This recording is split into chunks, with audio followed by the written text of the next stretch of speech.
All right, so I am back in front of a literal fire because you guys loved the last fire episode that we did, the last campfire episode.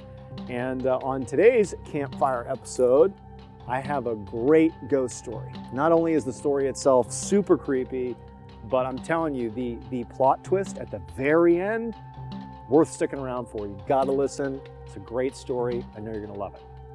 But before we get into today's story, if you're a fan of the strange, dark, and mysterious delivered in story format, then you've come to the right fire pit because that's all we do. And we upload 2, 3, even 4 times every week. So if that's of interest to you, please invite the like button to come join you at a nice, cozy campfire. But as soon as they sit down and they get their s'mores ready, just immediately get a fire extinguisher out and put out the fire. Also, please subscribe to our channel and turn on all notifications so you don't miss any of our weekly uploads. Okay, let's get into today's story. One afternoon in the winter of 2015, a 57-year-old woman named Patricia Dare was sleeping on her couch inside of her home in France when the sound of her phone dinging woke her up. Patricia slowly opened her eyes and she felt groggy and confused. She'd been relaxing and watching a movie since she had the day off from her job as a reporter for a local radio station, but she realized, she must have dozed off. And so Patricia, she grabbed her phone and she checked her notifications and she saw she had a text message, but from a number that she didn't recognize. And what it said was really weird. It said, quote, "The castle wants you. The castle is calling you. Come." And for a second, Patricia just had no idea what this meant. Couldn't make sense of what this even said. But then she realized there was actually text messages that she had received earlier from this number, and she realized who it was. So the person texting Patricia this strange message was this middle-aged woman named Béranger. About 8 months earlier, Béranger had approached Patricia while she was out in public and told her that she desperately needed Patricia's help. Because, Béranger said, she worked in a castle and that castle was haunted. So Patricia, in addition to being a local news reporter, was also a self-proclaimed psychic medium, meaning she basically believed that she had the ability to contact the dead. That was something she was really passionate about. And in fact, she was fairly famous for being a psychic medium in France. So, this request was actually not that bizarre for Patricia. But because of Patricia's status, both because she was, a famous medium and also because she was on the news, she was sort of well known and it drew a lot of people to her, claiming that they had, paranormal issues ranging from, thinking they saw a ghost to their house is haunted or whatever. And almost all the time when Patricia would follow up with some people who claimed they had issues, she would discover that, despite her best efforts, there clearly was nothing going on that was paranormal. There was no dead to talk to. It was just like, drafty windows or a house settling or, just a shadow that looked really eerie or something. So the vast majority of times people approached Patricia, she really didn't take them that seriously. So a couple of months ago, when Béranger had approached Patricia, her reaction to it was basically like, "Oh, your castle's haunted." Yeah, I bet, but she was polite about it, but realistically, she didn't believe it was true. But because Béranger was sort of persistently demanding help from Patricia, Patricia did give her phone number sort of to be polite. And then immediately afterwards, Béranger had texted Patricia, and those were the text messages that Patricia had, in the thread, but Patricia had intentionally ignored them. But now, here was Béranger texting her once again with this sort of weird cryptic message, again about this haunting of her castle. And this actually kind of piqued Patricia's interest. And because Patricia did have a day off here, she actually felt inspired to follow up and maybe go check out this castle and see what this haunting was all about. An hour and a half later, Patricia pulled up in front of this small cottage that was on the same property as the castle. She knew from earlier text messages that this cottage was where Béranger actually lived. And so Patricia parked, she got out, she walked up to the front door of the cottage and she knocked. But nobody answered. And so after a few moments, she tried knocking again, this time a little bit louder. And then the door did open. But it was not Béranger. It was this man, this middle-aged man who looked very confused to be seeing Patricia standing there. And just from the look on his face, Patricia immediately launched into this, explanation of why she was here. Oh, is Béranger here? I was speaking to her via text message. And the man still, he's looking at her like, what are you doing here? What's going on? But then from behind him, out walks Béranger. And when she looked towards the door and she saw Patricia standing there, Béranger was practically weeping. I mean, she was so happy and clearly relieved to see Patricia. And she's just like, oh my gosh, thank you so much for coming. This is unbelievable. Thank you. Like, we really need your help. And then before Patricia could ask any questions, Béranger pointed to the man that had opened the door for Patricia and seemed so confused. And, at this point, his expression had softened quite a bit. And Béranger said, this is my husband, this is Remy, and he too is so relieved you're here. So at this point, Patricia, she shook his hand and she smiled at them both and was like, yeah, I don't know what I can do for you. Why don't you fill me in? And all I know is apparently your castle over there is haunted. Can you tell me the story? And so Béranger, she had to kind of compose herself because she was quite emotional just to see Patricia here. But, after collecting herself, she told Patricia that about a year ago, her husband, Remy, had been hired as the caretaker of that castle and that she had just come along to help. And she said, at first, both of them had been really excited for this opportunity because it came with free housing in this cottage. However, Béranger said that they had only been working here for a couple of weeks when really weird stuff started to happen. Béranger said that she'd be in the castle doing, daily chores, and she would know that she's the only one in the castle. Yet she would suddenly hear what were obvious footsteps of people walking and running around on the upper floors of the castle. And at this point, Remy chimed in and he said, yeah, me too. Like, I've heard those footsteps in the castle and I know it's totally empty. But even stranger than that is Remy said he'd be in the castle and he would hear voices. And not just, people whispering or something like you see in movies. No, he would hear people screaming at the top of their lungs, like in other distant parts of the castle that he couldn't see. It was terrifying. As Patricia listened to Remy and Béranger tell the story, Patricia was struck by how earnestly they came across. I mean, they definitely were shaken by whatever they experienced inside of that castle. Like, they were genuinely troubled and didn't know what to do about it. I mean, Remy still had this job at the castle. They still had to go in there, but it was becoming like this big issue. They didn't know what to do about it. As Patricia was listening to the couple tell the story, she couldn't help but feel like they were being very honest. They seemed very earnest as they're telling the story. Like, they weren't trying to dramatize. They were trying to relay what amounted to, trauma. They both clearly did not like going in the castle. It was like this thing they had to do due to Remy's job, but they were trapped. They felt like, we don't know what to do here and no one's taking us seriously. But at the same time, Patricia is a veteran, psychic medium, and she's been to numerous house calls, numerous haunted homes, and, many times, the screams people think they hear in their home are like, the sound of wind coming in through an open window, and the footsteps are like, a pet somewhere in the house. So there could easily be, a reasonable justification here, but it seemed apparent that there was enough here that it certainly warranted Patricia actually going to the castle and having a look around. And so she said, okay, let's go over. Let's go see the castle. A few minutes later, Patricia followed Béranger and Remy along this wooded path from the cottage over to the castle. Even from pretty far away, the castle was huge and very intimidating. There were two very tall round towers on either end, and in the middle was a slightly shorter section that was decorated with a bunch of turrets. The castle only had two windows that were visible from the front where they were approaching. And for a second, as Patricia was looking at it, she had this sort of uneasy feeling that the windows were the eyes in the castle, and the castle was looking at her. But she shook the feeling off and kept walking along. And a few minutes later, they reached the castle's huge front door, and at this point, Remy pulled out this huge key ring covered in keys, and unlocked the door, and then he kind of stepped aside and pushed it open, sort of gesturing for Patricia to make her way inside. Now, Patricia was doing her best to be very professional and, not quite buy into the hype, at least not yet. This could be something completely rational, but when Patricia walked into the castle, she found herself inside of this huge empty space called the Great Hall. And the first thing she noticed was really how dark and cold it was inside. I mean, this was a castle, of course, and so that was sort of the atmosphere you'd expect, but this felt like eerie. This was not a place you'd want to spend a lot of time. And also, it just felt like the atmosphere was just heavy somehow.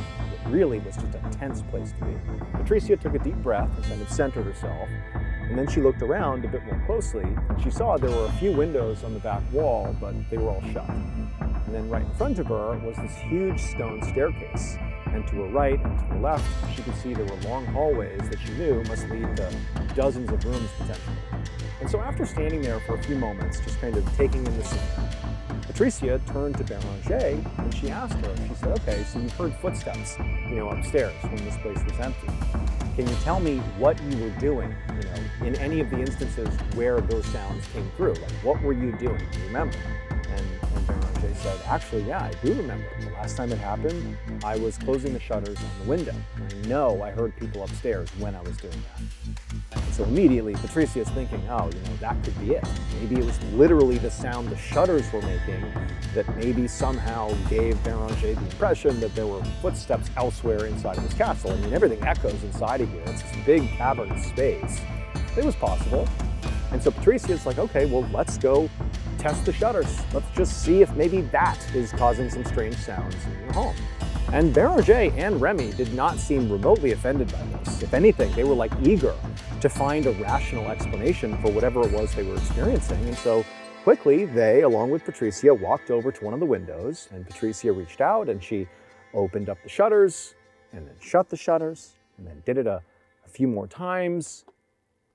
But there were no strange sounds. There certainly were no sounds of footsteps running around inside of the castle. Like, there was no way that the shutters were making sounds that you could confuse for footsteps. Like, this was not it. However, Patricia decided she would, just in case, try another shutter. See if maybe one of the other shutters made strange sounds, just to confirm really this is not the case. But as she reached for this other shutter, before she even touched it, there was this loud, sudden, high-pitched shrieking sound that echoed all through the castle from upstairs, and then it just went deadly silent.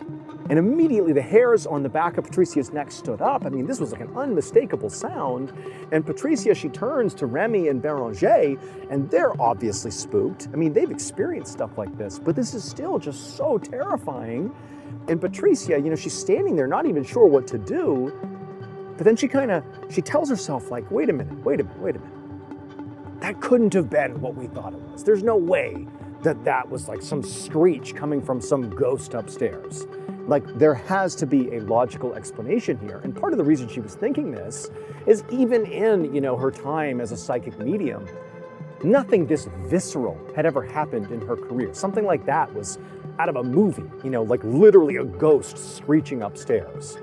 And so Patricia turns to the couple and she's like, look, obviously I heard that too, but let's not rule out that could have been the wind or something. Let's not jump to conclusions here, okay? Let's be rational, let's be pragmatic, let's just search the castle and see what we're up against.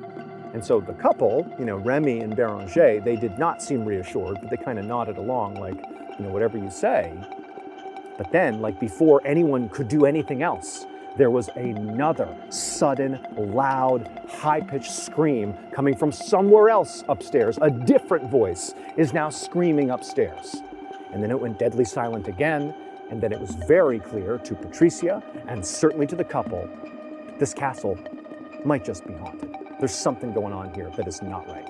However, as Patricia is standing there kind of trying to get her bearings of like what she should even suggest they do, because suddenly she is like the expert in charge of the response here, before she could even think, she had this very powerful feeling come over her that she would sort of describe as like a pull.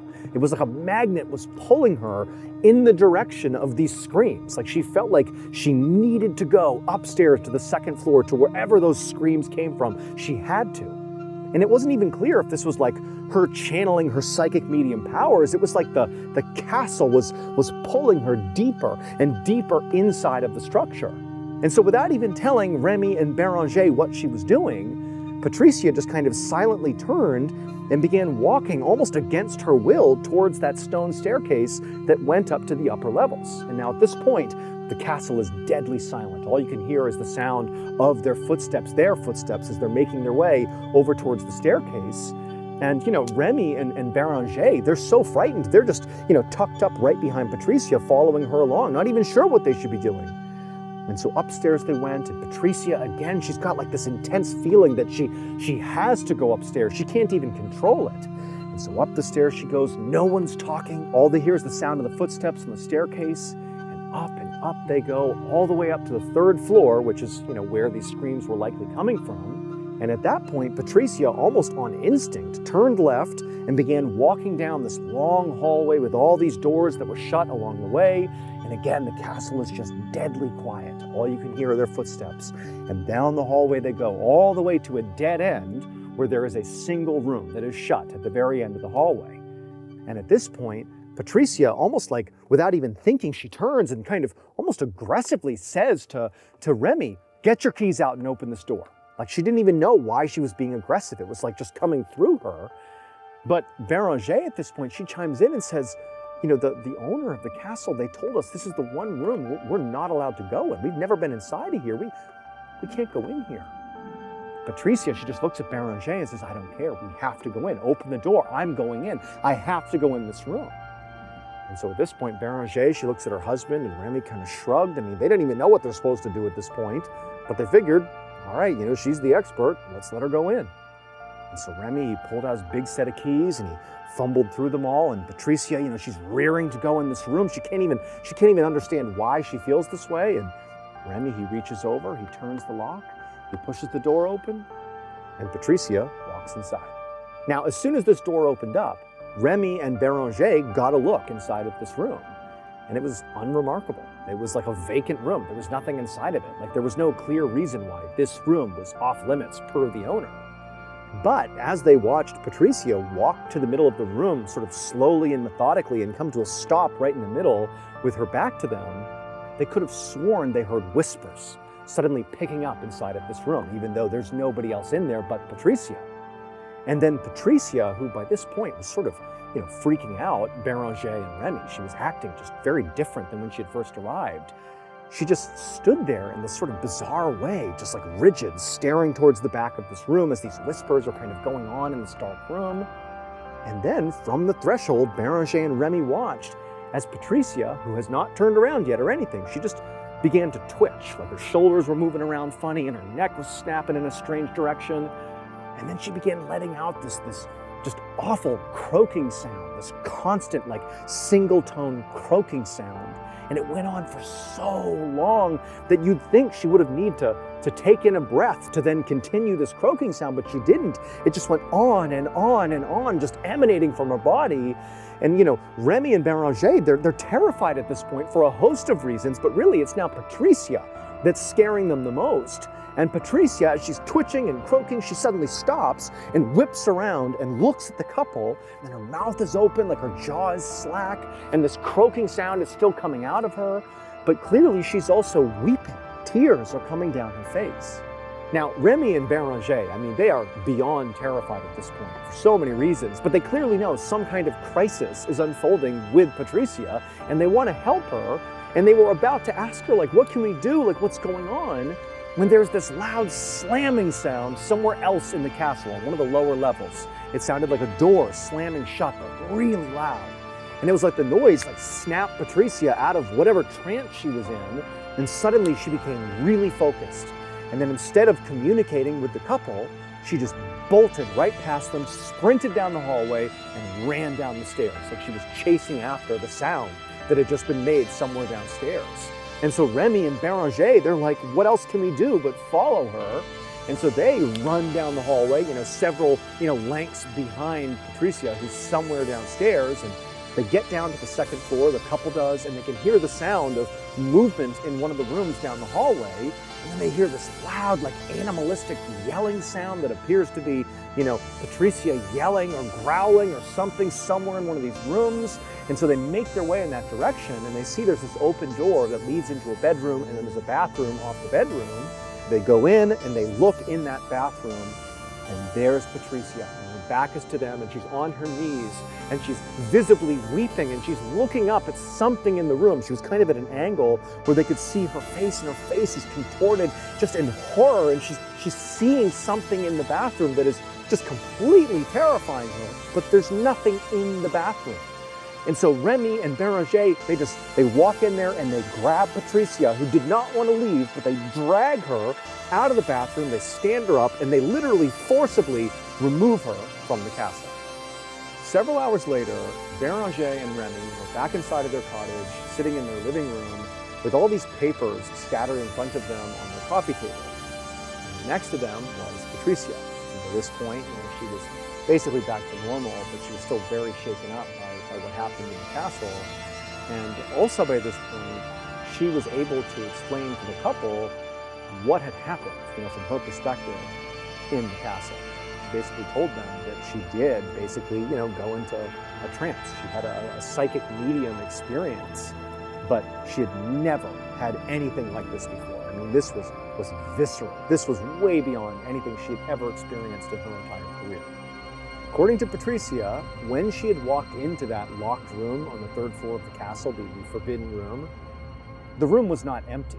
When she went in there, she had that calling to go in there. And as soon as the door opened, what she saw was a room filled with people, with basically entities, ghosts, if you will. Béranger and Remy couldn't see them, but Patricia could. And she said all these entities were wearing different clothes, like from different time periods. There were people in medieval peasant outfits, and there were people wearing Victorian dresses, and there were people wearing, very modern 20th century business suits. But that really wasn't the initial impression that Patricia got. That was just something she noticed. What she immediately picked up on when she was called into that room and saw these entities is how lost and sort of scared these ghosts seemed, like they were in trouble. And Patricia, she said, she felt like she was pulled into the center of the room and then felt kind of anchored there. And as she stood there, these ghosts basically began crowding in on her, like they were trying to get her help by getting closer to her, but she felt like overcome with this almost claustrophobic feeling of being suffocated by their sadness, not even by their physical presence. It was like their loneliness and desperation was like washing over her, and it was so awful it made her weep. And then eventually, Patricia said she was able to kind of force her body to whip around and look at least in the direction of the exit. And she wanted to leave at this point. And it was at that point that, she's making this groaning sound, which she didn't even recall. And she hears this loud slamming sound, which was the door slamming downstairs. And that kind of spooked the entities away from her, and she was able to bolt from the room. And Patricia said when she got out into the hallway and basically began maneuvering in the direction of the slammed door, because again, she had this intense sense of being pulled in the direction of this noise, she said it felt very different than when she had been pulled up to the third floor. She said now, in retrospect, when she had been pulled up there, what she was being pulled by didn't seem malevolent. It seemed, neutral or maybe even positive. But as soon as she was going in the direction of this slammed door down on the second floor, she said it felt totally different. There was obviously like a dark presence, like something bad was pulling her towards them. But still, almost against her will, she ran down the hallway, she went down the stairs, and she made her way into that bedroom, with Béranger and Remy following closely behind. And Patricia said she eventually turned and went into this bathroom in this bedroom. And when she went in there, she saw something that was so terrifying, she just fell to her knees and began to scream. That was that animalistic wailing sound that the couple heard.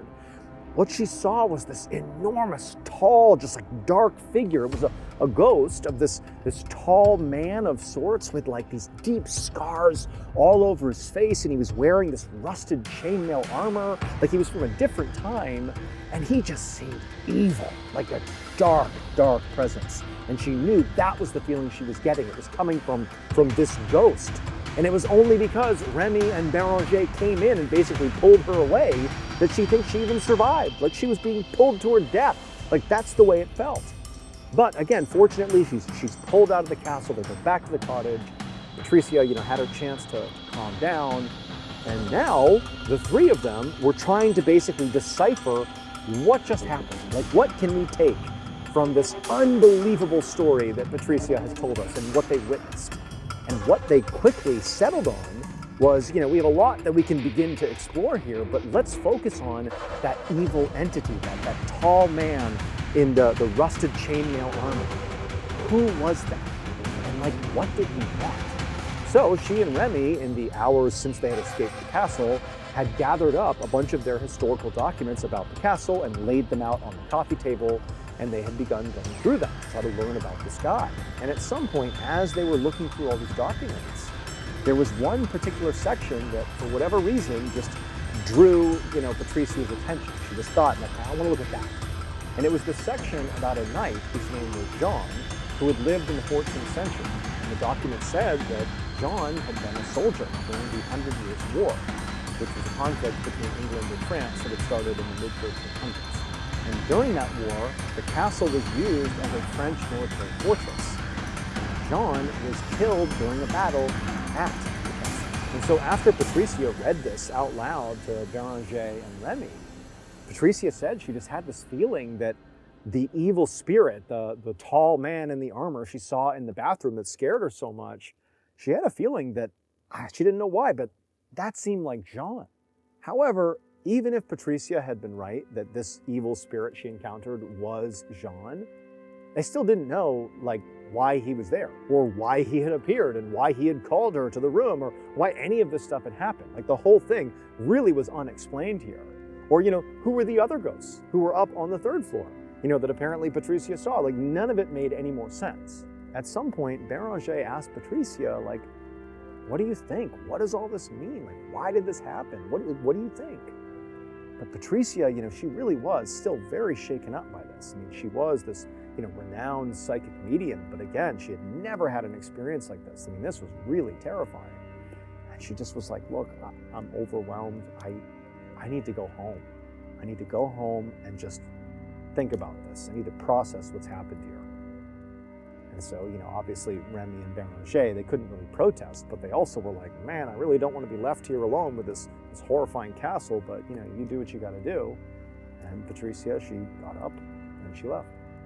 After Patricia left, Béranger and Remy both agreed that, despite the fact that Remy was the groundskeeper here and did need to look after the castle, that for now, it was just too dangerous to go in there. It was not worth it, and so they would stay away, at least until, Patricia came back and they could get to the bottom of this. And for a couple of days, with Remy and Béranger staying away from the castle, they had normal lives. Nothing strange happened at all. They just basically lived in their cottage and went about their lives, sort of keeping the castle over here.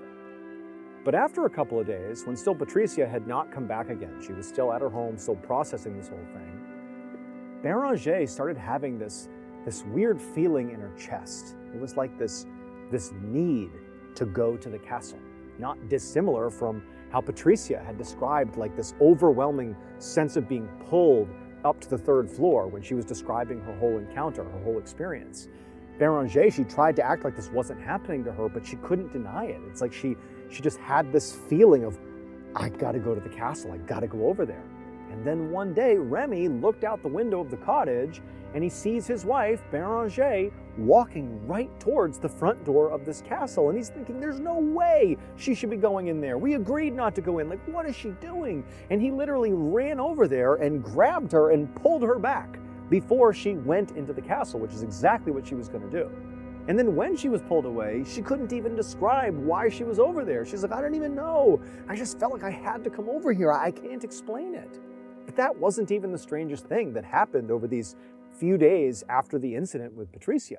Because shortly after, Béranger almost walked back into the castle, a man had come on the castle grounds. This random man sort of wandered on to the castle grounds and was apparently being drawn, although he kind of framed it differently. He didn't really know why he was there, but he was drawn towards the castle. And as he's walking towards this castle, a deer presumably was also being drawn to the castle, and the deer went running towards the castle and actually rammed into this man and hurt him badly enough he had to be hospitalized. He actually lost an eye from being hit by this deer. And so after this happened, even though, Béranger and Remy were trying to respect Patricia, sort of giving herself some space here, because she hadn't come back, she hadn't been in touch, At this point, they were like, we have to get in touch with her. Like, she's the only other person who understands, how serious this is. And so Beranger called Patricia, and she said, like, whatever's going on in the castle, whatever dark energy is existing in there, it's getting stronger. Now, at first, Patricia was not inclined to come back. I mean, there was a reason she had not been in touch with them since she had left. She had basically decided, like, I don't want this in my life. This is terrifying. I don't know what happened, but I don't want this in my life. But she could just tell that, Beranger and Remy, I mean, they were at their wits' end here, and they didn't know what to do. They were lost, and they were turning to Patricia more like a friend, like, hey, please come back here and support us and help us get through this. And so Patricia did agree to go back. And so sure enough, the following evening, Beranger, Remy, and Patricia were back inside the castle in the second floor bathroom where Patricia had been found at the end of that horrible experience, looking up at what she believes now was Jean's ghost, this terrifying entity. So they're in this bathroom, and Patricia had come in here in order to basically attempt an exorcism. And so she's standing in this bathroom, and sort of behind her is Beranger and Remy, and they're kind of holding each other, and Beranger is so scared she's shaking, and they're watching as Patricia, despite her own fears, she was very calm, and she was standing there with her eyes shut, and she was sort of trying to channel Jean's energy, because she didn't have that feeling being pulled, in any direction inside the castle. She was sort of choosing to channel whatever spirit was inside of this bathroom.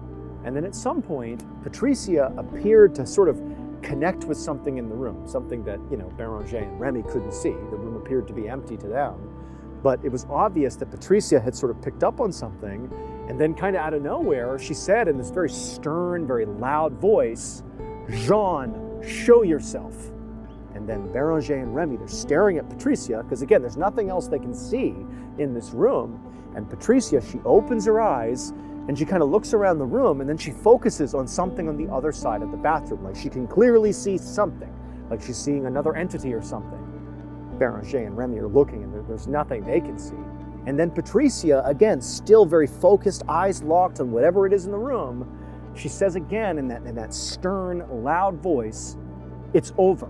You have to move on." Like, she's instructing, this entity, presumably Jean's entity, that he needs to go. He needs to move on. And for a second, it's just silent in the bathroom as Beranger and Remy kind of wait to see what's going to happen. Like, is Patricia going to go into another trance here? Like, what's going to happen? But Patricia, she seemed very calm, very forceful, and she's staring still towards the back of the bathroom. Nothing happens, it's silent. And then Patricia again says, "It's over. You have to move on." And this time, after the second time that, Patricia is given this command, Beranger and Remy, they heard the sound of banging on a door upstairs on the third floor, basically right above them. And then they hear the sound of shuffling footsteps all over the place, and then the sounds of mournful crying, and there's more banging, and Beranger and Remy, I mean, they're holding each other, they're so scared. Patricia is unmoved. She's just standing there, anchored in the room, and all this commotion's happening upstairs, and then suddenly they hear the distinct sound of a door flying open, and then all these footsteps rushing down the hallway, mixed in with the sound of crying, but it was not crying like sad, it was blissful crying. It was tears of joy as whoever was up there was charging down the hallway, down the steps, and out of the castle. At this point, it was like a calm fell over the whole castle. And Patricia, she turned away from whatever else was inside of the bathroom, and she looked at Remy and Beranger, and she smiled, and she said, "It's over. It's okay. Everything's okay now." Patricia would tell them that she was able to actually channel the ghost that had been in the bathroom, that evil entity. And she said it was Jean, it was his ghost, and that he had been haunting their castle because he didn't know he was dead. He was stuck in a sort of purgatory where he believed he was still fighting the 100 Years' War. And so every time somebody died inside of this castle over the many, many years that he had been here, he would take their spirit prisoner up in that room on the third floor. Those were prisoners. But Patricia, during this exorcism, had said to him, "It's over. Like, the war is over. It's time to move on." He understood that she was saying, "The war is over." At that point, Jean is the one who freed the prisoners on the 3rd floor. That was the sound of all the prisoners being released. They were all so happy. They fled the castle.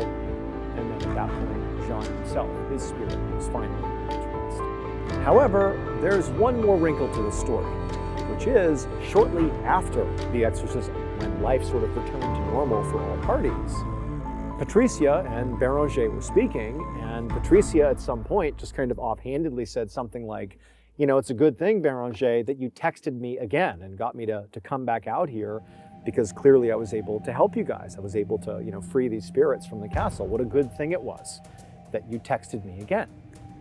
And Béranger said, what do you mean?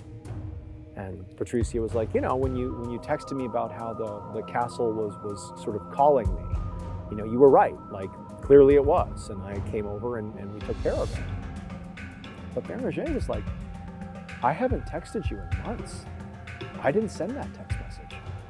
And Patricia, she pulled out her phone and she showed her the text where it was like, the castle is calling you, the castle is calling you, come.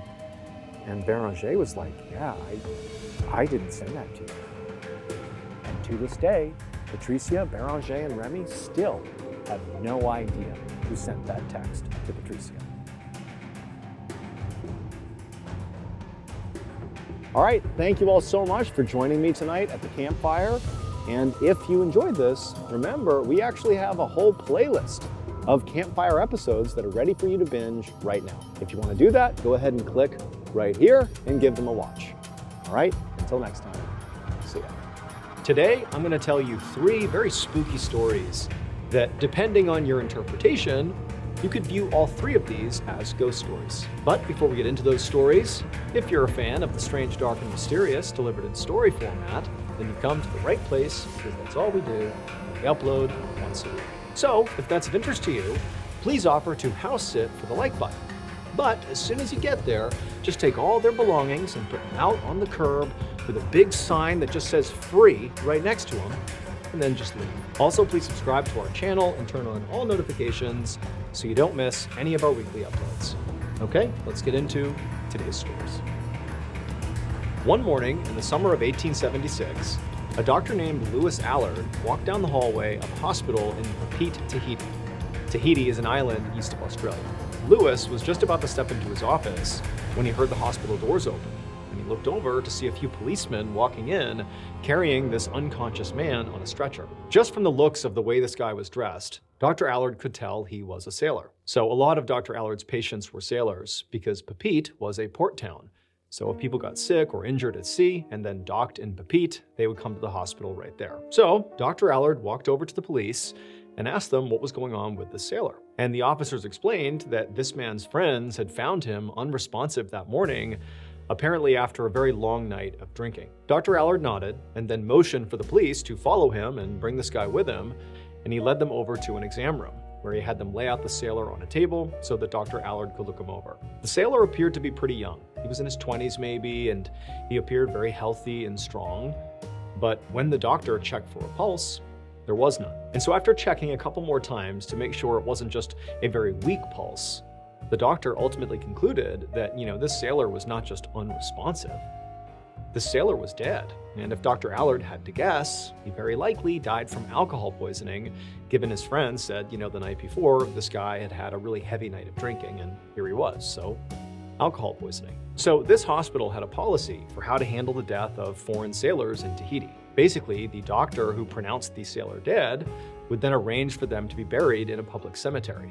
And in fact, the hospital kept these cheap wooden coffins in the hospital morgue for this exact purpose. And so Dr. Allard followed protocol and asked the police to go inform the sailor's friends of his death, and then the doctor went to the hospital's morgue to arrange for a coffin. A few hours later, Dr. Allard was back in his office when he heard a knock at his door. He told whoever it was to come in, but when the door swung open, the doctor was surprised at who he saw there. It was the 4 local gravediggers who he had called earlier to bury that sailor who had just died. Now, generally speaking, Dr. Allard had virtually no interactions with the gravediggers after he hired them. He would tell them to bury the body, and they would do that and go on their separate way. Like there was no reason for the gravediggers to come back and check in with the doctor.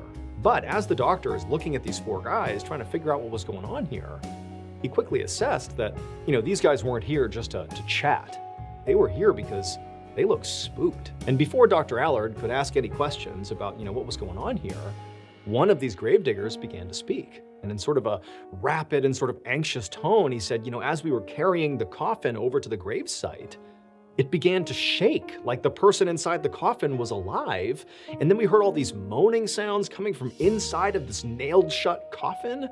And we all got so panicked that we just dropped the coffin and we ran here to tell you. Now, Dr. Allard was pretty surprised by what he was hearing, but he's also thinking that, when he hired these 4 gravediggers, they were at a local pub and they were drinking. And so he's thinking to himself, maybe something strange happened, with this coffin, or much more likely, these 4 guys are drunk, and that what they've sort of said here is just some figment of their imagination, that they're not professional, they're just drunk guys who are coming here screwing up my day. And so sort of annoyed, Dr. Allard's like, hey, I'm telling you, that guy is dead, okay? This isn't a ghost scenario, but if you're so worried about it, why don't you go get a police officer, have them come over and inspect the coffin, make sure the person is really dead in there, and then once they confirm that, please do your job and bury this guy. And so the gravediggers, they kind of, look down sort of awkwardly and they're like, okay, we'll go do that. And they turned and they left. And then Dr. Allard got back to work. And then a few hours later, Dr. Allard heard another knock on his door. And this time when the door opened, it was a police officer. And it was actually the officer that the 4 gravediggers had gone and found at Dr. Allard's suggestion. And he had gone over, checked the coffin, and the coffin wasn't moving, it wasn't making any weird sounds, it was sealed shut, there was nothing going on. And so the officer eventually instructed the gravediggers, to go ahead and bury it, there's nothing going on here. And so the gravediggers had, at that point, buried the coffin, and that had been that. And so the officer was here just to tell Dr. Allard that, hey, it's all good, he's buried, we can move on. About a week later, Dr. Allard had basically forgotten about this whole snafu around the coffin and whatever was going on with it. He was sort of on to the next thing, and he was out like he normally was at night to go for a walk. And the area that he liked to walk in the most was actually the cemetery. Not because he had some sort of morbid obsession, but because, it was often, vacant. There was nobody there. And so it was a peaceful place to go walking. And so, he's strolling through the cemetery like usual, and he's not seeing anybody like usual. But as it began to get dark, he was walking down this one row of headstones, and he looked up ahead, and he could have sworn he saw somebody standing behind a tree with their body sort of half out of the tree, half behind the tree, sort of half obscured. And he stopped, and he's looking, and the whole thing just sort of felt off. Like, what is this person doing? Is that a person? Like, what's going on here? And so he's staring, and as he's looking, sure enough, this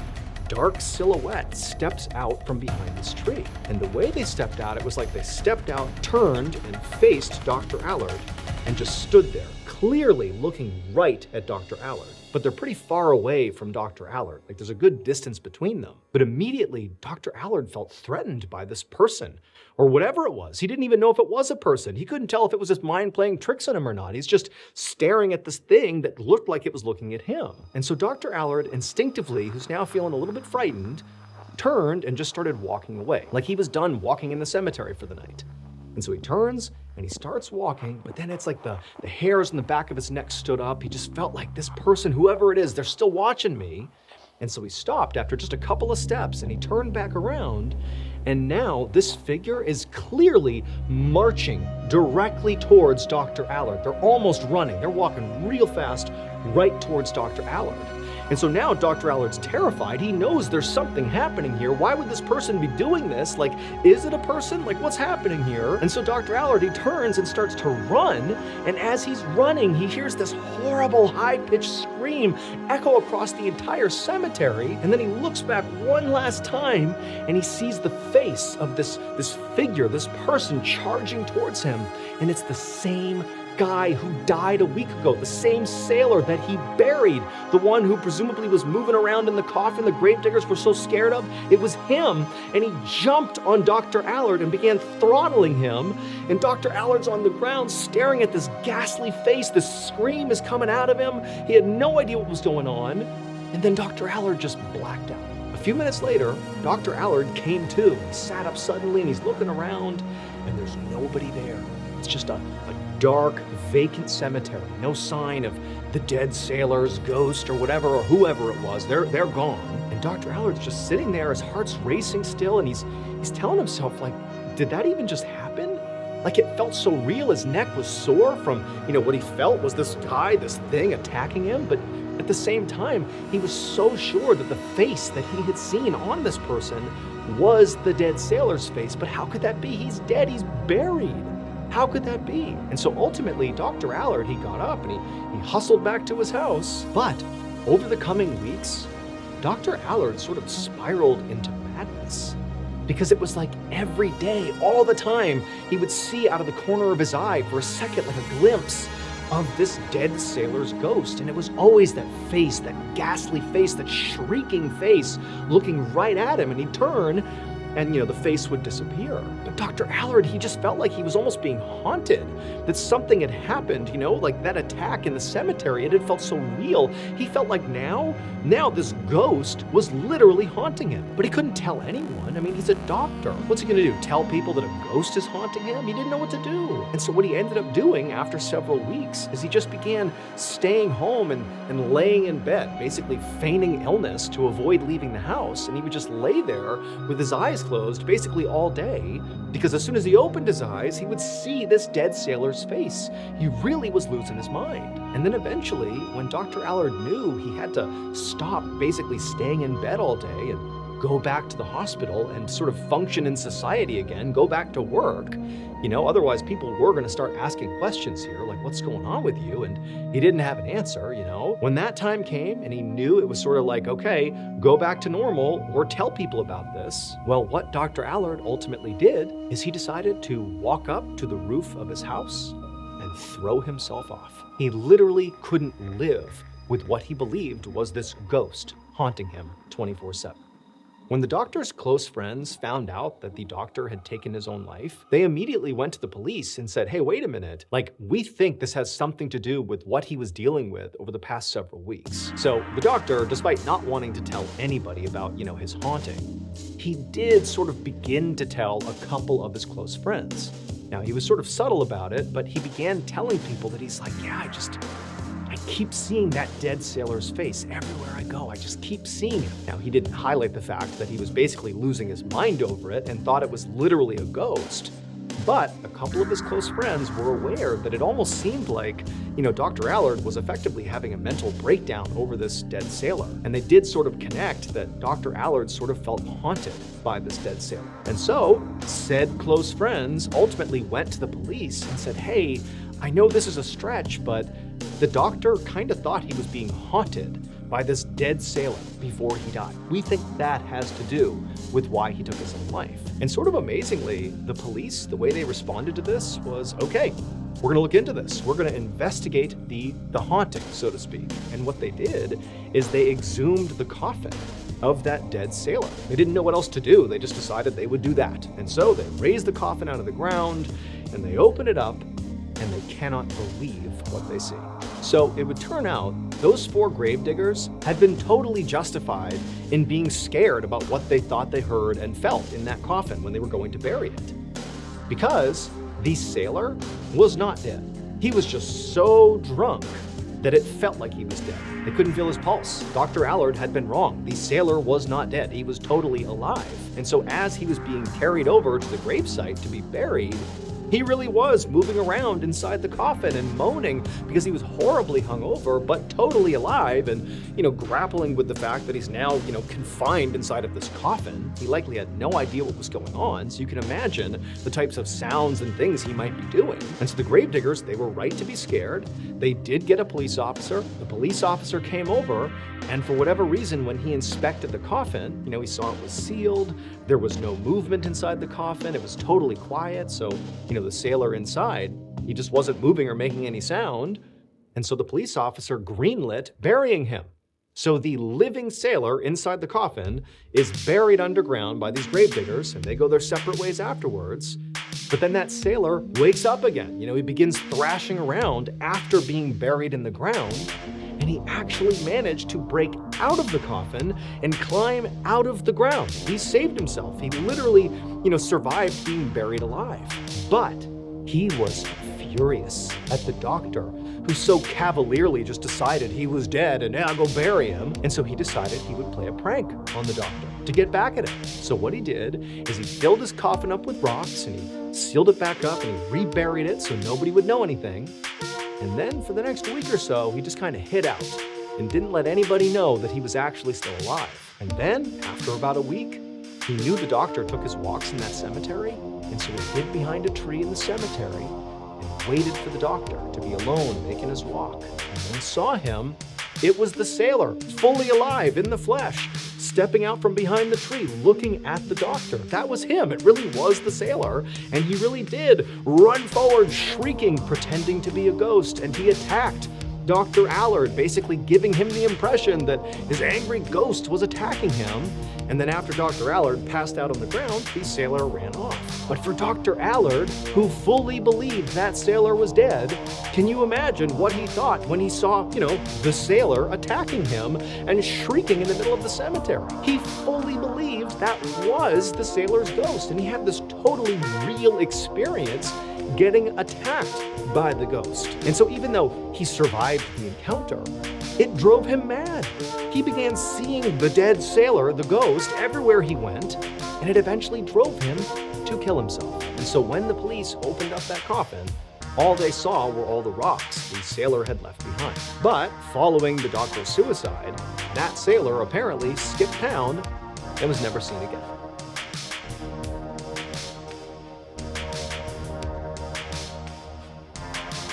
It begins here. From the director of It comes It, Welcome to Derry, the chilling new HBO original series exploring one of horror's biggest terrors, Pennywise the Clown. Set in 1960s Derry, Maine, the new HBO original series premieres Sunday, October 26th on HBO Max. Also, you can listen to the official It, Welcome to Derry podcast wherever you get your podcasts.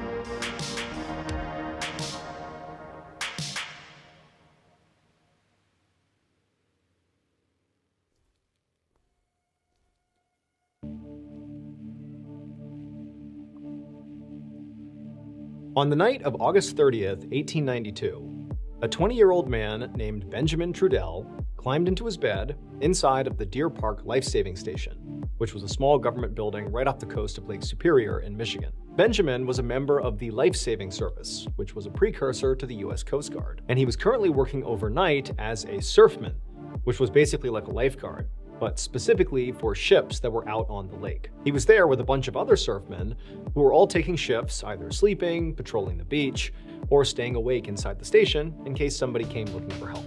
Benjamin had just finished a 4-hour beach patrol, which had been pretty uneventful, but at the same time, he was still walking around for 4 hours on loose sand, and so he was pretty tired.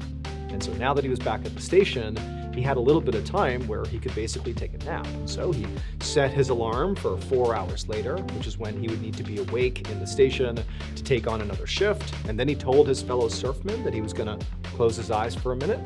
And then he climbed into bed and fell asleep. A few hours later though, Ben shot up in bed and began frantically looking around the room. He was covered in sweat, his heart was racing.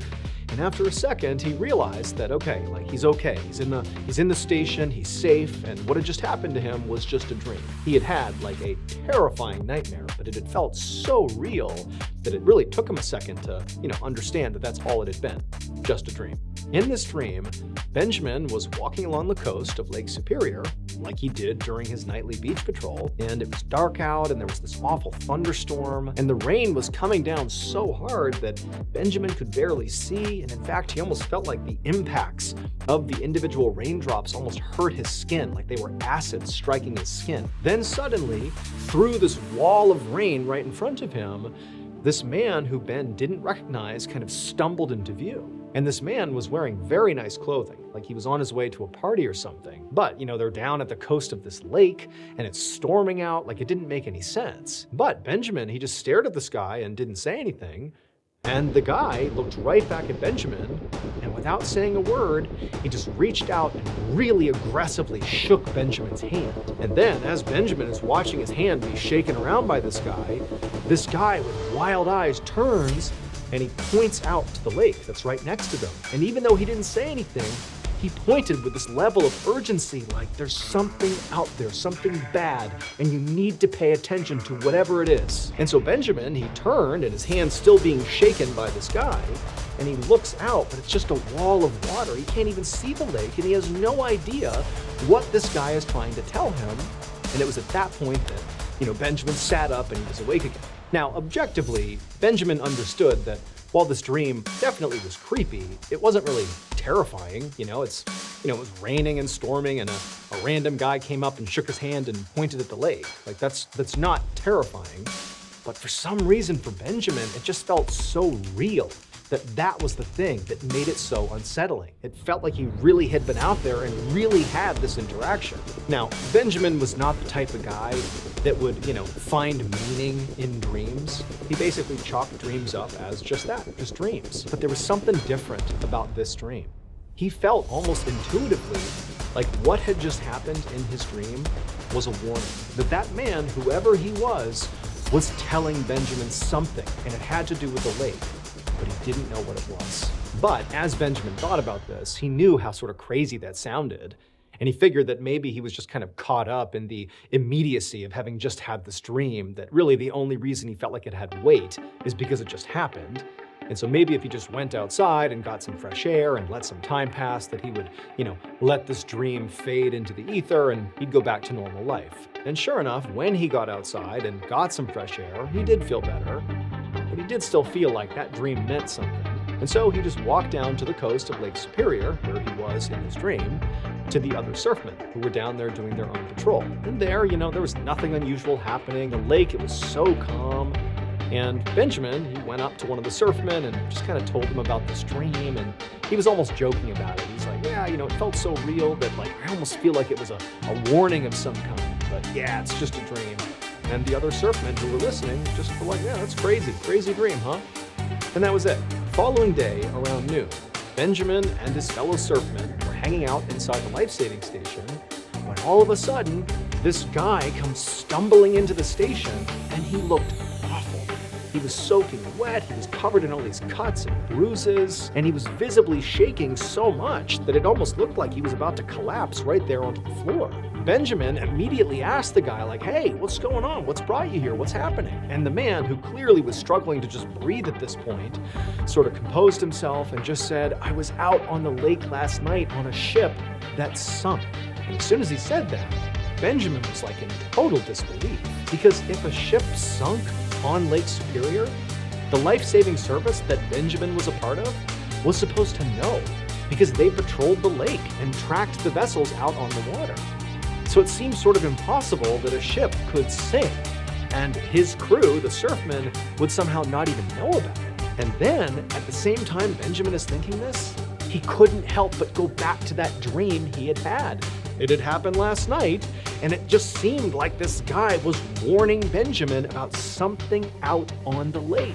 It just seemed way too coincidental that this guy's here the next day talking about a shipwreck out on the lake around the same time frame. The survivor of this shipwreck explained that the ship had been really far out on the lake, probably too far away from shore for them to even see. And he said that he and several other people had made it onto a lifeboat, but the boat had capsized, and he had spent hours and hours swimming to shore, and he had just gotten here, and that's why he'd come in, and he was soaking wet and so tired because he had just swam all night. And he said he didn't know about any of the other survivors, or if there were any other survivors. All he knew is that he was here, and he has no idea what else happened. And so Benjamin and the other surfmen immediately gave this man a blanket and some food and some water, and then they quickly sent out a fleet of boats to go search the lake to hopefully find other victims of the shipwreck. That evening, and all through the night, Benjamin and his co-workers sailed rescue boats back and forth all across Lake Superior looking for survivors. But all they could find were 4 dead bodies. But the man who had swam to shore and told them about the shipwreck said there had to be more people out there. He said there had been 27 people on this ship, including him, when it had sunk, which meant a lot of people were still definitely unaccounted for. So while some of the surfmen continued to search out on the water, Benjamin and a small team decided they would actually search the coastline itself and see if anybody washed up on shore. So early on the morning of September 1st, so now the surfmen have been out searching for people for over 24 hours at this point. Benjamin and his team were walking down the coastline, and they looked up ahead and they saw what appeared to be two people laying on the sand. And so of course they ran up to them, and unfortunately they discovered that it was a man and a woman who were lying face down in the sand, and they were not breathing. They were dead. And so Ben, he knelt down next to the man and he began rolling his body over to get a look at him. And when he did that, two things happened. When he rolled him over and actually got a look at this guy's face, he saw immediately that it was the exact same guy from his dream. The guy who had shaken his hand and pointed out at the lake. It was him, definitely. And as he's having this revelation, he's sort of kneeling there in shock. The man's body, he's sort of rolling it over, and as it completes the rollover, the man's limp hand falls directly onto Ben's hand, like a handshake. Ben would later learn that the ship that sunk out on Lake Superior the night before was called the Western Reserve. And apparently, it had sunk during the exact same time that Ben had that nightmare. And the man that Ben saw in his dream, the man that had been pointing out at the lake and shaking his hand in the dream, and then Ben found on the shore dead, who then in his death flopped over and put his hand in his hand all over again, was a guy named Robert Minch. And he was part owner of the Western Reserve ship. For the rest of Benjamin's life, he believed that Robert's spirit had actually visited him in that nightmare to warn him about the shipwreck that was literally happening right then and there. That he was shaking his hand and pointing out at the lake like, hey, go out there right now. There's something horrible happening. A ship is sinking. People need your help. But when Benjamin woke up, despite really feeling like this meant something, this dream was a warning, he didn't actually go out and search the lake. And so as a result, the ship sank. In fact, of the 27 people who were on board that ship that sank, 26 died, including Robert, the owner. The only survivor was that man who swam to shore and told them after the shipwreck had already happened.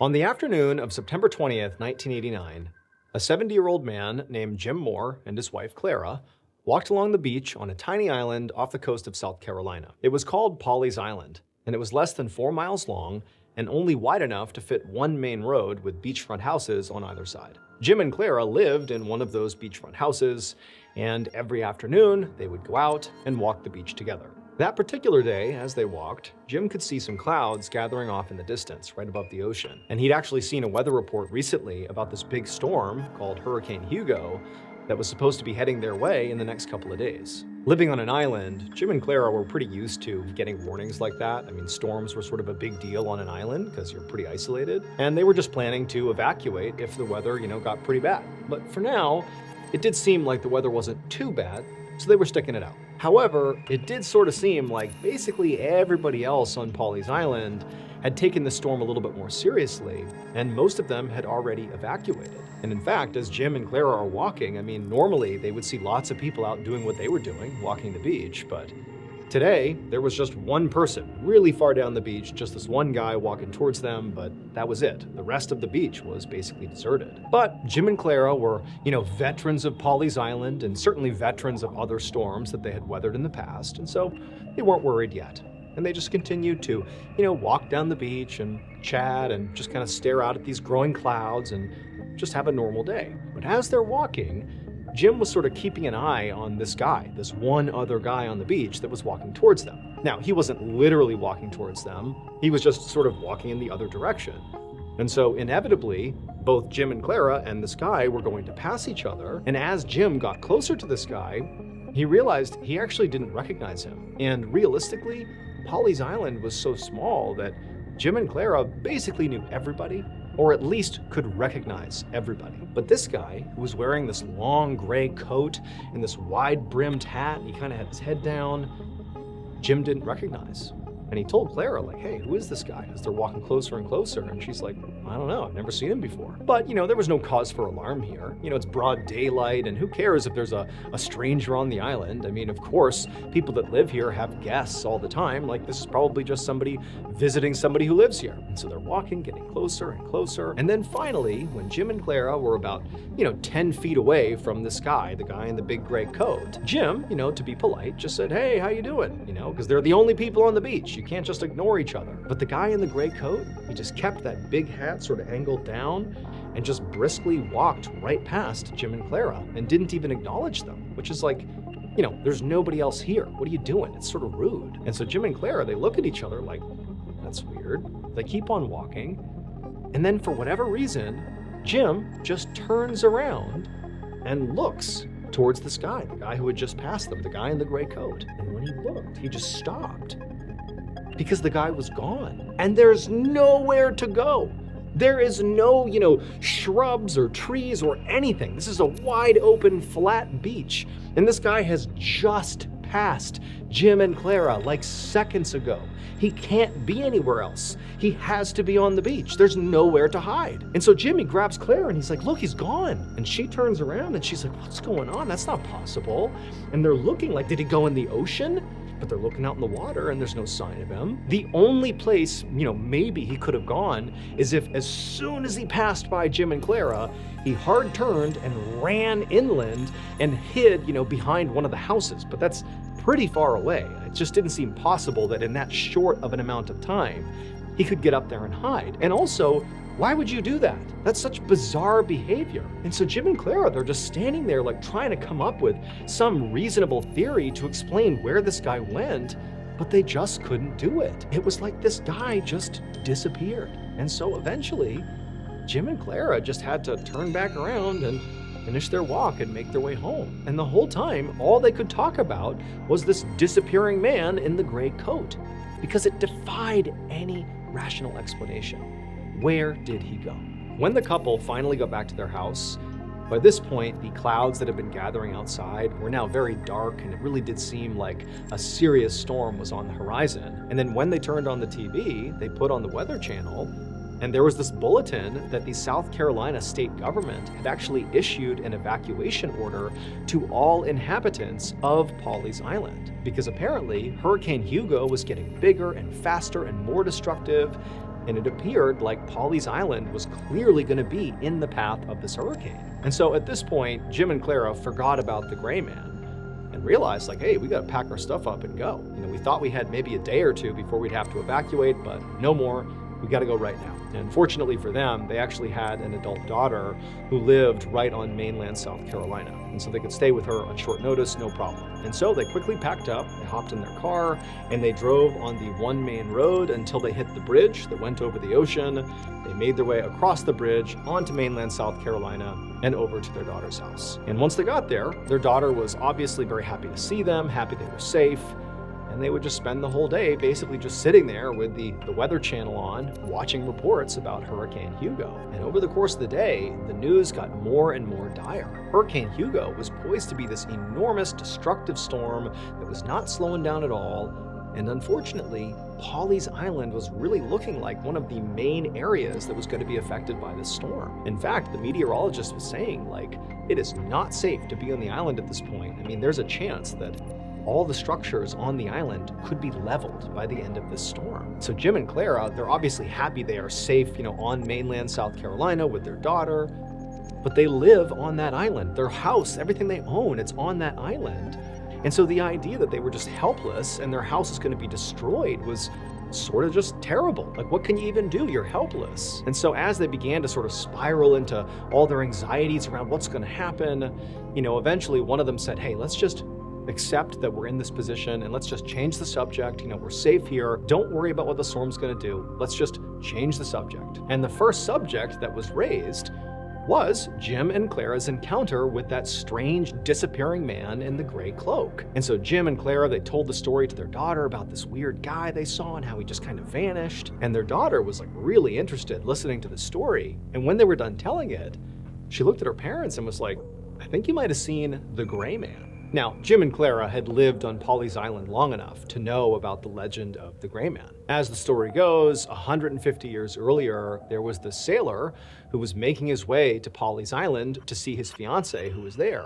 And when he got to the island, he unfortunately basically fell into quicksand and died. And so the fiancée is totally heartbroken. She's basically losing her mind over the sudden loss of her love. But a couple of days after her fiancé, the sailor, had died, she saw him walking on the beach on Polly's Island.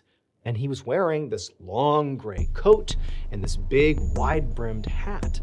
And he was walking towards her, and she was so overjoyed. She knows it doesn't make any sense, but she runs to her beloved sailor, and right as she reaches him, he disappears. Now, Jim and Clara, they couldn't help but see the overlap here. I mean, they saw, a guy wearing a long gray coat with a big wide-brimmed hat who, was walking on the beach, who then disappeared. It did sort of seem like the legend of the Gray Man, but neither Jim nor Clara really felt like that actually was the explanation here. But at the same time, Jim did feel like, man, that is a weird coincidence. Over the next couple of days, Hurricane Hugo made landfall, and it was absolutely vicious. And then finally, when it passed and it was safe to go back to Polly's Island, Jim and Clara loaded up their car, they said bye to their daughter, and they made the drive out there. And as they were crossing the bridge to get out to Polly's Island, along with all the other inhabitants that were going back, they immediately could tell that Polly's Island really had been leveled. I mean, the roads themselves were badly damaged, there were street signs and trees everywhere, and as they're getting closer, they can see that basically their whole community has been leveled. All the buildings are destroyed. I mean, it's like a war zone. Now, Jim and Clara had sort of braced themselves for this because they had heard on the news that sure enough, this hurricane had been as bad as expected and Polly's Island had taken a direct hit. And so they drove across the island until they reached their property. And when they got to their property, they could not believe what they saw.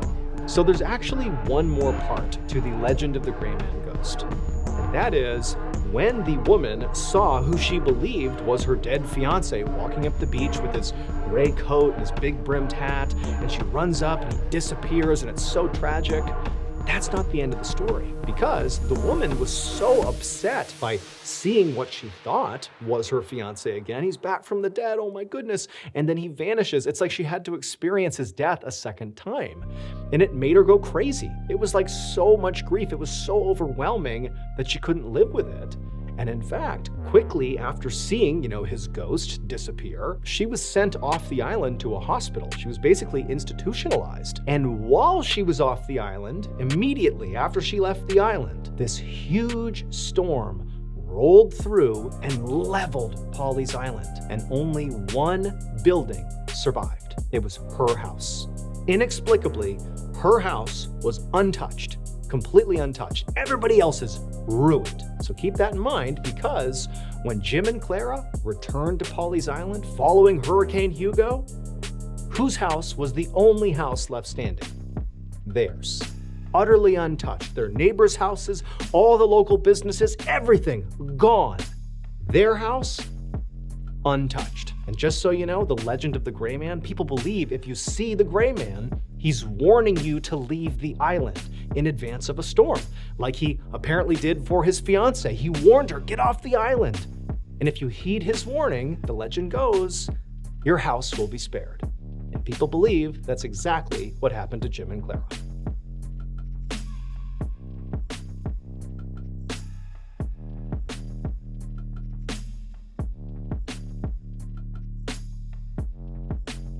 Thank you so much for watching. Let me know what you thought of today's episode in the comments. And remember, we have hundreds of videos for you to binge right now.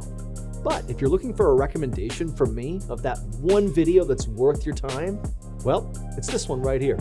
So give it a watch. All right, until next time, see ya.